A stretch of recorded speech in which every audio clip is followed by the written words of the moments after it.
अभी सब्सक्राइब करें हमारे YouTube चैनल ईश्वर टीवी को और देखिए वीडियोस सबसे पहले। दर्शन ये है कि ईश्वर की मर्जी के बगैर पत्ता नहीं हिलता। बात को समझिएगा, बहुत प्रैक्टिकल से इसको देखिएगा भी। सही है, गलत नहीं है। लेकिन ईश्वर की मर्जी के बिना जो पत्ता नहीं हिलता, तो ईश्वर की मर्जी हिलाने की है या ना हिलाने की है, ये डिपेंड करता है पीछे के कर्मों के आधार पर। हम जो कर्म कर कर आए हैं, हमने जो कर्म किया, परमात्मा ने उसे नोट किया और कर्मफल दे दिया। हमें ईश्वर को से न कुछ एक्स्ट्रा मिलता है, न हम देते हैं, न वो लेता है, न वो देता है। हमने जो कर्म किया भैया, उस कर्म के आधार पर हमें प्रतिफल मिल गया।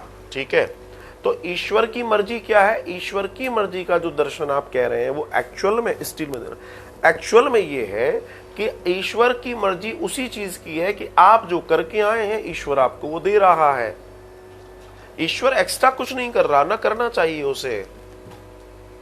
तो जो ईश्वर की मर्जी है वो वही है जो आप करके आए हो। मतलब ईश्वर की मर्जी का मतलब उसने आपने कर्म किया, उसके सॉफ्टवेयर ने निकाल दिया इसका फल ये है, ये मर्जी है उसकी। इसके अलावा कोई मर्जी नहीं है। आपको स्वतंत्र रूप से विवेक नाम की चीज दी है, बुद्धि नाम की चीज दी है, स्वतंत्र है ये।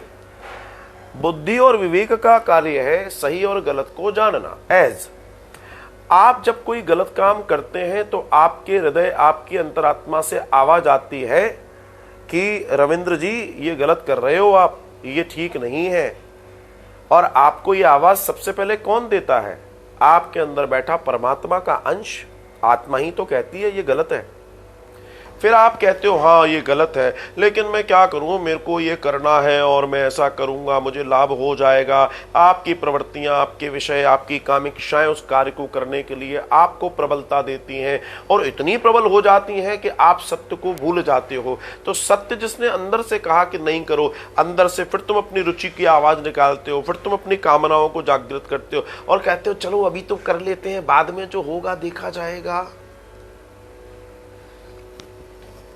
यहां पर दो लोग कौन है?